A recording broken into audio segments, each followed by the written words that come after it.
ہر چیز کا صدقہ ہوتا ہے اور عقل کا صدقہ یہ ہے کہ جاہل کی بات کو برداشت کرو۔ غریب آدمی سے اکڑ کر ملنا اور امیر سے ملتے ہوئے مسکراہٹ سجا لینا حسن اخلاق نہیں بلکہ بدترین منافقت ہے۔ تمہاری مشکل آسمان جتنی بڑی کیوں نہ ہو، اگر تمہارا یقین اللہ پر ہے تو کوئی بھی تم کو ہرا نہیں سکتا۔ اس چیز کا غم نہ کریں کہ آپ نے غلط انسان پر اپنی محبت ضائع کر دی ہے، کیونکہ اللہ تعالیٰ وہی محبت آپ کو صحیح انسان کے ذریعے واپس لوٹا دے گا۔ ہو سکتا ہے جو تم مانگ رہے ہو وہ پہلے ہی تمہارے قسمت میں لکھا گیا ہو، اور یہ دعا صبر اور انتظار تمہیں بہترین وقت پر دینے کے لیے کروایا جا رہا ہو۔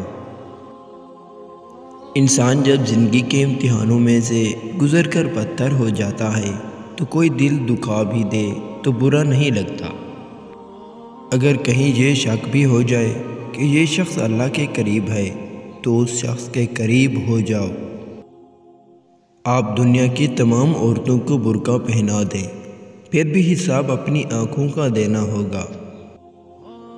اپنی زبان سے نکلے الفاظ کی ذمہ داری تو ہم لے سکتے ہیں، لیکن سمجھنے والے کی سوچ کی ذمہ داری کسی طور پر نہیں لی جا سکتی۔ کالی عینک لگا کر دنیا کو کالا کہنا کچھ لوگوں کی تربیت میں شامل ہوتا ہے۔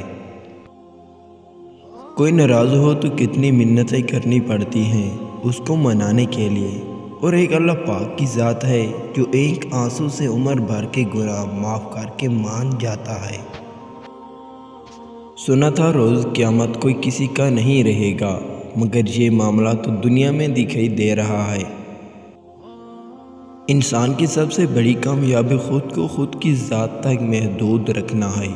خود کو کسی بھی چیز کا اتنا عادی مت بنائیں کہ اس کے بغیر گزارا ممکن نہ ہو۔ ایک طرف تو نفرت ہے جو چند لمحوں میں محسوس کر لی جاتی ہے، دوسری طرف تو محبت ہے جس کا یقین دلانے میں ہی زندگیاں گزر جاتی ہیں۔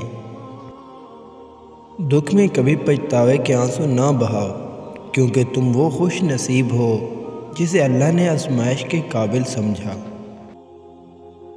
جو مل رہا ہے تمہارے لیے بہتر ہے، تم نہیں جانتے، لیکن دینے والا تو خوب جانتا ہے۔ لوگوں کی اکثریت آپ کے ساتھ مخلص نہیں ہوتی، بلکہ اپنی ضروریات سے مخلص ہوتی ہے۔ صرف ان کی ضروریات بدلنے سے ان کا اخلاص بدل جاتا ہے۔ مرد کی محبت کا یقین تب ہی کرنا جب وہ تم سے نکاح کرنے پر راضی ہو جائے اور تمہارے گھر فوراً رشتہ بھیجے۔